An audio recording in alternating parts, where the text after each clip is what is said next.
चलो Scott position 1।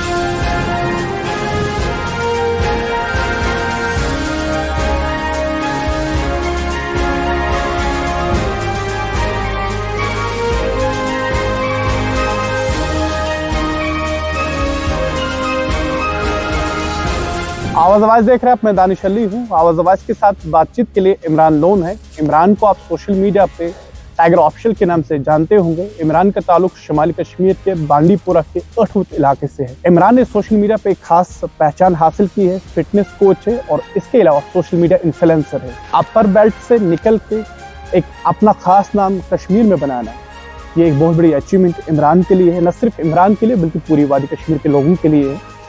हम इमरान से ही इनकी ज़ाती ज़िंदगी के बारे में जानने की कोशिश करेंगे। Imran, thank you for joining आवाज आवाज। Thank you sir. तो बांडीपुरा के एक अपर बेल्ट से आपका ताल्लुक है जी। अठवतु। जी जी। तो बांडीपुरा डिस्ट्रिक्ट से भी ये इलाका कटा हुआ है। वहाँ से निकलना, फिटनेस की दुनिया में अपना नाम बनाना, तो कैसे शुरुआत हुई? देखिए, मैं जिस गांव में रहता हूँ उसका नाम अठवतु है। ये बांडीपुरा से आई थिंक 10 किलोमीटर दूर पड़ता है। और अगर आप देखें तो वहाँ पे 2 साल पहले ना रोड कनेक्टिविटी थी, ना लाइट कोई फैसिलिटी थी। और अभी भी मुझे नहीं लगता है कि अभी भी नेटवर्क्स नहीं है, फ़ोन नेटवर्क्स नहीं है वहाँ पे। तो वहाँ से मेरा एक बचपन से ही शौक था। मैं इंस्पायर हुआ हूँ ज़्यादातर, मैं जैकी चैन और ब्रूस ली की मूवीज़ देखता था, तो उन चीज़ों से मैं इंस्पायर हुआ था। तो मैंने सोचा थोड़ा मार्शल आर्ट्स में स्टार्ट करता हूँ, मैं भी ये चीज़ें करता हूँ। तो जब मैं श्रीनगर आया तो मुझे लगा कि यहाँ पे काफ़ी इन चीज़ों में काफ़ी लोग हैं, तो गली गली में मार्शल आर्ट्स का है बहुत सारा ये है। तो मैंने सोचा कुछ अलग डिफरेंट करते हैं। तो देन मैं ऐसी एक वीडियो देख रहा था, मुझे एक वीडियो आई और फॉरेन एथलीट था, वो कुछ अलग कर रहा था। तो फिर मैंने उस चीज़ पे रिसर्च की तो पता चला इसका नाम कैलिस्थेनिक्स होता है। तो 2021 में हमने कश्मीर में इंट्रोड्यूस किया कैलिस्थेनिक्स। और कैलिस्थेनिक्स अभी कश्मीर में सिर्फ हमारी एकेडमी चल रही है, फर्स्ट एकेडमी है कश्मीर में कैलिस्थेनिक्स की। और कैलिस्थेनिक्स के साथ साथ अभी हमने रिसेंटली इसमें ऐड किया, 1-2 साल पहले हमने इसमें प्री फिजिकल, जो लड़के आर्मी पुलिस के लिए जाना चाहते हैं, जिनका ड्रीम है आर्मी पुलिस, इंडियन आर्मी को सर्व करना, तो उनके लिए हम यहाँ पे प्री फिजिकल कराते हैं, उनको फिजिकली यहाँ पे फिट कराते हैं। जी। तो इमरान, जिस तरह से जो आपका इलाका है अठवतु, जी, अगर 2-4 साल पहले की बात करेंगे, अब ये सयाहत नक्शे पे आया है, टूरिज्म में पे आया है, लेकिन इससे पहले जिस तरह से आपने कहा कि कट ऑफ था, रोड नहीं थी, नेटवर्क नहीं है, तो कितने चैलेंज का सामना करना पड़ा? देखिए सर, मैं वहाँ पे जो स्कूल था, इवन मैंने वहाँ 6 तक पढ़ा। उसके बाद जब स्कूल चेंज हुआ था तो आई थिंक 7-8 किलोमीटर मुझे रोज़ अप डाउन करना पड़ता था स्कूल के लिए। तो चाहे विंटर्स हो, समर्स हो, जब भी हो, हम लोग पैदल चलते थे। 7-8 किलोमीटर रोज़ हमारा अप डाउन होता था स्कूल के लिए। और वहाँ पे वो एक्सपोजर कम होने की वजह से भी वो चीज़ें थी कि वहाँ पे वैसा एक्सपोजर नहीं था। तो उसके लिए मुझे फिर निकलना पड़ा वहाँ से। मैंने वहाँ से मतलब यहाँ आया श्रीनगर में। यहाँ मैंने छोटी मोटी जॉब्स की, जैसे कि वेटर का काम किया या कहीं भी छोटी मोटी सेल्समैन का काम किया। तो उन चीज़ों को मतलब, लेकिन मेरा गोल ये था कि मुझे ज़िंदगी में कुछ अचीव करना है, और गोल ये था कि मुझे अपनी कंट्री को रिप्रेजेंट करना है। बट अनफॉर्चुनेटली यहाँ पे जो सपोर्ट है, मतलब स्टेट गवर्नमेंट का या बाकी चीज़ों का, वो सपोर्ट नहीं है। तो उस चीज़ से फिर वो नहीं हो पाया। स्टेट गवर्नमेंट से आप निराश हैं। तो इस वक्त सोशल मीडिया पे आपको टाइगर ऑफिशियल के नाम से जाना जाता है, तो टाइगर ऑफिशियल ही क्यों, इमरान लोन क्यों नहीं? टाइगर ऑफिशियल ये आप समझे मेरा ऐसा स्टेज नेम है, तो असली नाम मेरा इमरान है। कहाँ से टाइगर ऑफिशियली कहाँ से आया ये मैं कुछ वो चीज़ें करता था वो सेम टाइगर श्रॉफ की तरह उस टाइम। ओके। तो फिर ऐसे ही किसी ने बोल दिया तो वो फिर कंटिन्यू वही नाम रह गया। जी। तो इस वक्त आप बच्चों को तैयार कर रहे हैं, जो आर्मी की रिक्रूटमेंट्स हो रही है उसके लिए। जी। तो लड़के आ रहे हैं आपके पास? लड़के आते हैं सर। अभी हमारे पास लास्ट बैच था कांस्टेबल का, 90, उसमें 90 लड़के थे। उसमें से अच्छा रिजल्ट आया। उसमें से हमारे एक लड़कियों का बैच था जिसमें 16 लड़कियां थी। पहली बार हमने यहाँ पे, एक्चुअली हम लड़कियां लेते नहीं हैं, तो कैलिस्थेनिक्स में तो नहीं लेते, बट वो प्री फिजिकल के लिए हमने लड़कियों का एक बैच लिया था। उनमें से 16 लड़कियां था, ऑलमोस्ट सबका फिजिकल टेस्ट पास हो गया। और उसमें से अभी रिसेंटली इनका रिजल्ट आया था, उसमें से 7 लड़कियां लिस्ट में आई है, और लड़कों में से भी 50-50 वो लिस्ट में आए हैं लड़के। अभी आगे अग्निवीर के रिक्रूटमेंट्स थे, उनमें से भी है, SSC GD के थे। अभी हमारा और एक बैच चल रहा है SSC GD और अग्निवीर का। जिसके लिए हम लड़के प्रिपेयर कर रहे हैं अभी। इस वक्त रिक्रूटमेंट हो रही है कश्मीर जी, में, जी। वो JK SSB की हो या जिस तरह से आपने आर्मी का भी बताया, तो कितना ज़रूरी है कि ऐसे इंस्टीट्यूशंस में इन बच्चों को दाखिला लेना चाहिए जो फॉर्म भर रहे हैं, क्योंकि आने वाले दिनों में पुलिस की भी रिक्रूटमेंट होने वाली है। देखिए कश्मीर में एक चीज़ है, आई थिंक 80-90% जो यूथ है वो डिप्रेशन में है। डिप्रेशन में है क्योंकि यहाँ पे जॉब्स नहीं है, मतलब रोजगार नहीं है, बेरोजगारी बहुत है। और उन चीज़ों से क्या होता है कि वो लड़के फिर ड्रग्स में चले जाते हैं, बाकी गलत एक्टिविटीज़ में चले जाते हैं। बट यहाँ पे ये अच्छा इनिशिएटिव है कि लोग अभी कोशिश कर रहे हैं, पहले से बहुत ज़्यादा कोशिश कर रहे हैं। अभी पहले अगर 100 लड़के आते थे रिक्रूट के लिए, अभी 1000 लड़के आते हैं। अभी आपने रिसेंटली देखा होगा कितने, पता नहीं 10-20 हज़ार यहाँ पे थे, रिक्रूटमेंट में गए थे, ट्रेनिंग सेंटर में गए थे।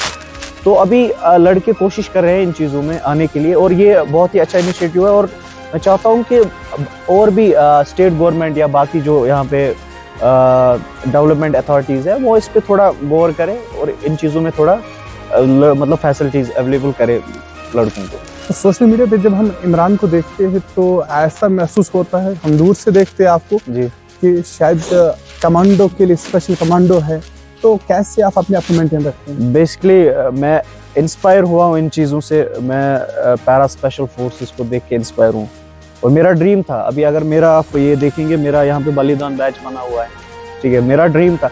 बट वो है कि किसी ने रास्ता नहीं दिखाया उस टाइम, और सही एक्सपोजर नहीं मिला। क्योंकि मैं एक गांव से आता हूँ, वहाँ पता नहीं रिक्रूटमेंट कब होती थी, क्या होता था, वो पता नहीं चला जब तक एज चली गई। तो ड्रीम था, बट ये है कि अभी मैंने वहाँ पे मैं स्टैंड करता हूँ जहाँ पे मैं चाहता हूँ कि जिस लड़के का अगर किसी का ड्रीम है, उसमें अगर मेरे को किसी ने रास्ता नहीं दिखाया, मैं हेल्प करता हूँ इन लोगों को कि इनको सही मतलब वे मिले। तो किसी भी ऊंचाई तक जब हम पहुंचते हैं, ऊंचाई तक जाने की वो कोई मुश्किल नहीं होता है, कोई अचीव करना कोई चीज़ आपने अचीव किया है अपनी लाइन में। लेकिन अब जहाँ पे आप हैं, आप फिट है, आप कोच है, तो शुरुआत कैसे रहती है आपकी दिन की शुरुआत, क्या क्या करते हैं आप डेली रूटीन? जी, फिलहाल तो सर हमारी एक सीरीज चल रही है, हम एक सीरीज शूट कर रहे हैं। वो है हम इधर द्रास साइड से कर रहे हैं, ओके, ठीक है। वहाँ आई थिंक वो -20 -25 तक गिर जाता है वहाँ पे टेम्परेचर। तो उसमें हम एक्सट्रीम विंटर्स में हम अपना एक सीरीज शूट करें। हाँ, अगर हम एकेडमी में होते हैं तो यहाँ सुबह मॉर्निंग में क्लास होती है, फजर के बाद हमारी क्लास होती है, 2 घंटे की क्लास रहती है। उसके बाद अपना काम होता है, उसके बाद शाम को 4:30 फिर क्लास होती है। तो इंस्टाग्राम पे लोग आपको काफ़ी ज़्यादा पसंद कर रहे हैं, मीडियम ऑफ कम्युनिकेशन है इंस्टाग्राम, तो आपकी पर्सनल लाइफ पे इंस्टाग्राम से क्या असर पड़ा? क्योंकि आपको रीच भी अच्छी हासिल है, इंस्टाग्राम पे लोग पसंद कर रहे हैं, फ़ायदा मिला? देखिए हाँ, सोशल मीडिया एक अच्छा टूल है अगर आप सही वे में इसको इस्तेमाल करते हैं। और सोशल यहाँ पे मैंने एक चीज़ देखी, लोग जो बना ईशा ना हो रील बना हुआ रील, मतलब मैं कंटेंट बनाता हूँ, फिटनेस कंटेंट, एंड अल्हम्दुलिल्लाह मैं उससे अच्छा अर्न भी करता हूँ। मैं फेसबुक से अच्छा अर्न करता हूँ, मैं यूट्यूब से अर्न करता हूँ, और मेरे लिए वो एक जरिया है, मतलब मेरा रोजगार का जरिया है। और मैं कोई वल्गैरिटी चीजें नहीं फैलाता हूँ, मैं फिटनेस को प्रमोट करता हूँ। मुझे ऐसी मैसेज आती है, सर हम आपको इतने साल से देख रहे हैं, हम इस चीज़ से इंस्पायर हुए, वो ये। तो मैं चाहता हूँ नेक्स्ट जनरेशन जो है वो इंस्पायर हो इन चीज़ों से। सोशल मीडिया एक अच्छा टूल है, अगर आप सही तरीके से इसको इस्तेमाल करेंगे, ये आपका रोजगार का वो भी बन सकता है। 2-3 सालों से हम भी आपको सोशल मीडिया पे देख रहे हैं, अब तक आपकी जर्नी में सबसे बड़ी अचीवमेंट क्या रही? अचीवमेंट ये है सर कि मैंने कभी ज़िंदगी में सोचा नहीं था कि मैं सोशल मीडिया से अर्न करूँगा। एंड अभी मैं जब देखता हूँ, मैं मंथ का वो जो आता है हमारा, लोग ये रहते हैं कि इसमें मुझे टेंशन रहती है, ये डॉलर ऊपर जा रहा है नीचे जा रहा है, मुझे उसका ही रहता है, मैं वही देखता हूँ। बट अल्हम्दुलिल्लाह अचीवमेंट ये है कि मैं अच्छा खासा अर्न भी करता हूँ, और मेरा जो मुझे लगता है मेरा जो ड्रीम था वो भी एक तरह से मतलब कहीं ना कहीं वो पैशन जो है उसी के साथ काम कर मुझे मज़ा आता है, क्योंकि मेरा पैशन था ये, मैं अपने पैशन में ही काम कर रहा हूँ, अपने पैशन से ही अर्निंग करता हूँ, तो मुझे मज़ा आता है इस चीज़ में। 8-10 साल से आप श्रीनगर में सिटी में हैं, बच्चों को यहाँ पे ट्रेन कर रहे हैं। अब जब आप यहाँ से कभी घर जाते हैं अपने इलाके में, अठवतों में जी, तो वहाँ के लोग बड़े इनोसेंट थे, तो क्या कहते हैं आपको देख के? पहले तो हम आपको सोशल मीडिया पे हर दिन देखते हैं। हाँ, पहले तो बोलते हैं हमारे बच्चे आपको देखते हैं, वो ये। इवन कि मेरा छोटा भाई है, जो छोटा सा भाई है मेरा, और वो भी इतना इंस्पायर है कि वो वहाँ गांव में उनको लेके अपना वो बोल रहा है कि मैं आपको दिखाऊंगा, वो ऐसा होता है ऐसा होता है। तो अच्छा लगता है कि जब कोई छोटा इंसान इन चीज़ों से इंस्पायर होता है, गलत चीज़ों में नहीं होता है, इन्हीं चीज़ों से इंस्पायर होता है। और गांव में ये है कि पहले जब स्टार्टिंग में आया था तो गांव वाले बोलते थे मेरे बाप को कि ये क्या कराना है शहर वार शिदार पदर। बट अभी ऐसा है कि अभी बोलते हैं कि हमसाय अभी कहीं वीडियो देखते हैं, बोलते हैं ईश में तो वो इशू हो इशू, तो ठीक है, अच्छा लगता है वो चीज़। जिस तरह से आपने कहा जब आप श्रीनगर आए थे यहाँ पे आपने स्ट्रगल की थी और कहीं वेटर का भी काम आपने स्ट्रगल में किया था, तो पास्ट की कोई मेमोरी जो आप शेयर करना चाहेंगे? पास्ट का ये सर, जब मैं यहाँ पे आया था और बहुत ही वर्स्ट रहा। वर्स्ट क्या है कि बट इंसान का जो मोटिव है वो क्लियर होना चाहिए, विजन क्लियर होना चाहिए। जिंदगी में कुछ भी इम्पॉसिबल नहीं है, बट उसके लिए मेहनत करनी है। मुझे अभी भी याद है कि मैं वर्स्ट काम किया। वर्स्ट मतलब मेरे को ये नहीं पता होता था कि शाम का खाना मैं खा पाऊंगा, नसीब में होगा या नहीं होगा। तो ये चीज़ें मैं एक दो बार ऐसी पार्क में सोया रात को, कि रहने के लिए जगह नहीं थी तो चलता था, मगर ये था कि क्लियर था कि ऊपर वाला कभी छोड़ेगा नहीं और मैं अब अपनी मेहनत करता रहूँगा। और हुआ भी वही। मैंने आई थिंक 4-5 जगह होटल में जॉब किया, उसके बाद क्विट किया क्योंकि मुझे टाइम नहीं मिलता था प्रैक्टिस के लिए। तो वो लोग बोलते थे कि ये क्या कर रहे हो तुम, ये नहीं, यहाँ नहीं चलेगा हुए, तो मैं जॉब छोड़ देता था, दूसरी जगह देखता था। ऐसे ही करते करते 5-6 जगह मैंने जॉब छोड़ा। उसके बाद एक टाइम आया जब मुझे लगा कि अब मुझे जॉब करने की जरूरत नहीं है, अब मैं फुल टाइम इसी पे फोकस करूँगा। जब यहाँ आए थे स्ट्रगल के दौरान, फिर किसने आपको यहाँ पे सिखाया, गाइड किसने किया था? देखिए, मैं यहाँ आया था तो हम लोग ऐसे वीडियोस बनाते थे, तो स्टार्टिंग में वो वीडियो कहीं नज़र आया था आर्मी को, तो देन मुझे GOC 31 सब एरिया उन्होंने बुलाया और उन्होंने बोला कि हम आपको प्रोवाइड करते हैं, जितना हमसे हो सके उतना हम प्रोवाइड हेल्प करेंगे। हाँ करेंगे, आप ये अच्छा काम करते हो, आप यूथ को एंगेज करो, अच्छी चीज़ है। तो देन वो मैंने स्टार्ट किया। मैं काफ़ी फेस्ट्स में गया, काफ़ी इवेंट्स किया हमने आर्मी के साथ, पुलिस के साथ, टूरिज्म के साथ। उससे धीरे धीरे वो फिर वो बढ़ता गया और धीरे धीरे और लोग मिलते गए जिन्होंने थोड़ा बोला कि ऐसा करो ऐसा करो। काफ़ी लोगों ने गाइड किया इस जर्नी में। तो स्ट्रगल के बाद इस वक्त आप खुश हैं? अल्हम्दुलिल्लाह मैं खुश हूँ। तो वहाँ जो बनकोट में वो इनोसेंट लोग रहते हैं, उनके लिए क्या कहना चाहते हैं? देखिए, ये उनके लिए नहीं, हर एक इंसान के लिए, जो ये नहीं है कि आपका कास्ट कलर क्या है, आप कहाँ से बिलोंग करते हो, वो मैटर नहीं करता। अगर आप में जज्बा है कुछ करने का ज़िंदगी में, चाहे आप कोई खेल में है, कोई किसी में, आप प्रैक्टिस करते, मेहनत करते लगन से, आप इंशाल्लाह ज़रूर एक दिन कामयाब हो जाएंगे।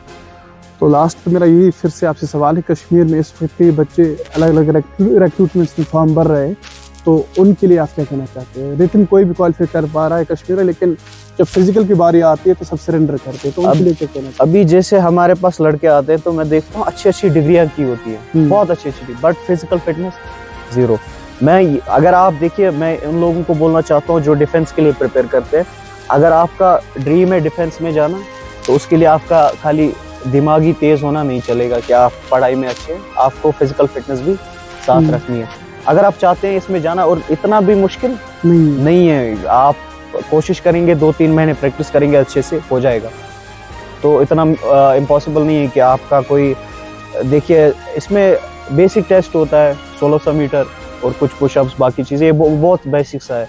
फिर जब आप ट्रेनिंग सेंटर में जाते हैं फिर वहाँ एडवांस कराते हैं, बट ये बेसिक, इसमें जाने के लिए आपको ये बेसिक टेस्ट पास करना होता है, तो उतना मुश्किल नहीं है। आप 2-3 महीने में ये आपका हो जाता है अगर आप अच्छे से प्रैक्टिस करेंगे।